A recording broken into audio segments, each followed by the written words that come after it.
Just off the western coast of Malaya and about 400 miles northwest of Singapore lies Penang, officially known as Prince of Wales Island. It is an important link in Great Britain's chain of empire and a principal port of entry to the Malay Peninsula.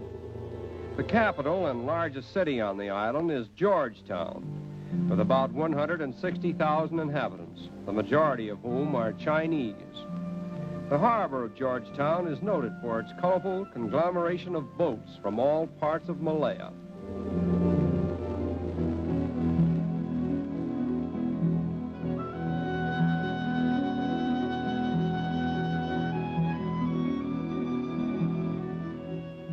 The principal products of the Malay Peninsula are rubber, tin, and copra, as well as coffee, spices, and rice, all of which go to make up the cargoes of the ships that pass to and fro in the harbor of Georgetown. The white circles that are painted on the bow of this boat are the natives' idea of eyes, which permit the boat to guide itself in time of trouble. Perhaps the only railway station in the world for which a train never passes is this one at Georgetown.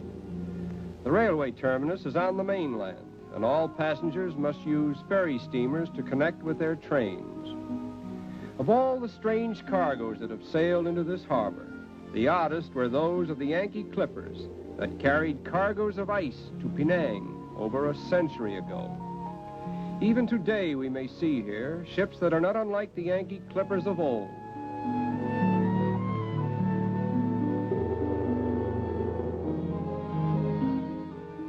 The hard-working fishermen and sampan men who eke out a meager livelihood around the harbor live in picturesque fishing villages, such as we see here.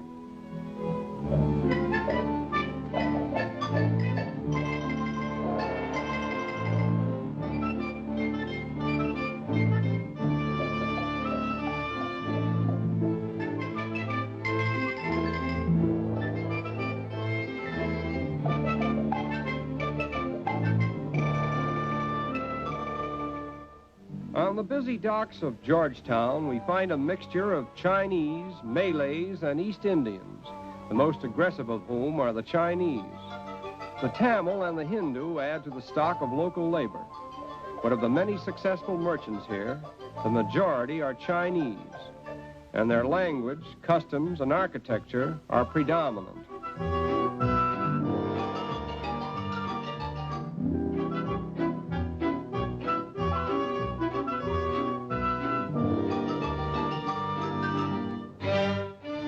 Traffic policemen of Georgetown actually wear wings. This odd custom, however, was not so much of a heavenly thought as an earthly one, for the intense heat of Penang inspired it, so that the policeman on a hot day need not overexert himself in guiding the traffic. If one could read the signs on the front of these buildings, one would realize that in this part of Malaya, it is the Chinaman who is the merchant, the farmer, the architect, and the financier. Jinrikishas are the taxicabs of Georgetown, and their owners take great pride in decorating them with artistic designs. On a meager diet of rice and dried fish, a rickshaw coolie can trot for miles under a tropical sun and keep it up as long as he can find passengers to pay his modest tariffs. Among the many interesting events that come and go in the course of a day is the Chinese funeral procession, adding color and music, but no outward sign of grief to the traffic of Georgetown.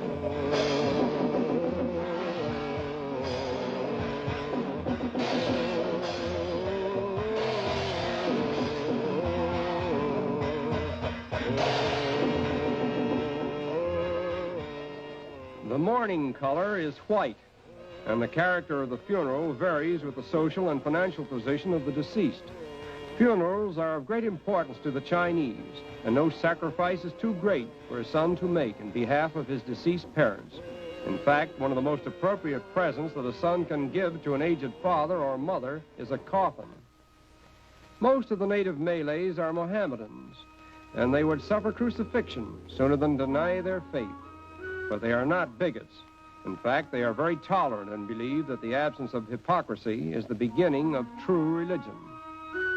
among the many oddities in the Chinese religion is snake worship.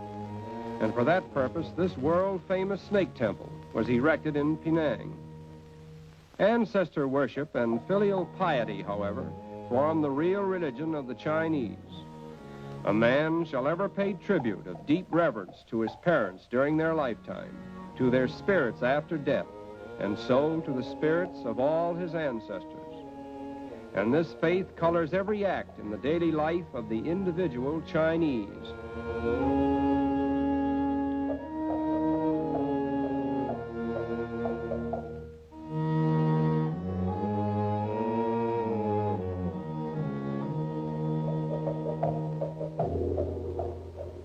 Firecrackers are set off by the worshiper to chase away the evil spirits who are believed to crowd around the souls of the dead.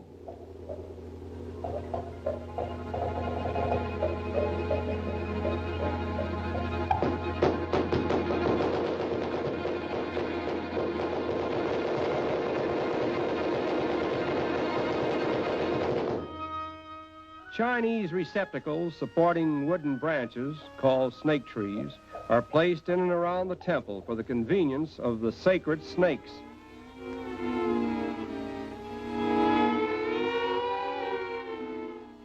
These poisonous adders enjoy a very peaceful life and spend most of their daylight hours in sleep.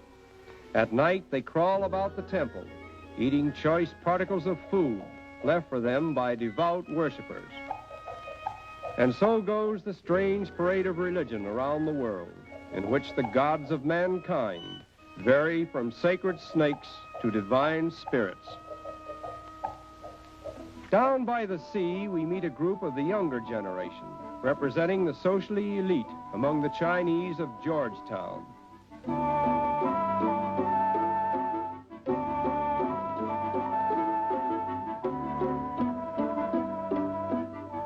The Malayan Chinese girls are famed for their charm and beauty. And speaking of Chinese fame, we must not overlook the Chinese cooks, who are world famous for their excellent cuisine. The Chinese have 2 substantial meals in the day, luncheon and dinner. And a rich man very often will serve to his guests at dinner 24 or more dishes, always a multiple of 8. This familiar-looking European combination, however, reminds us that Penang is a British colony, in which the cuisine of Old England occasionally gets mixed up with that of the Chinese. The Chinese were resident on the Malay Peninsula long before the coming of the white man, and many of them neither speak nor read the Chinese language, although they maintain their Chinese characteristics and their affiliations with China. It is difficult to say farewell to such exotic loveliness as this, but there's a steamer in the harbor with her engine shot with fire, and our hearts have gone aboard her for the island of desire.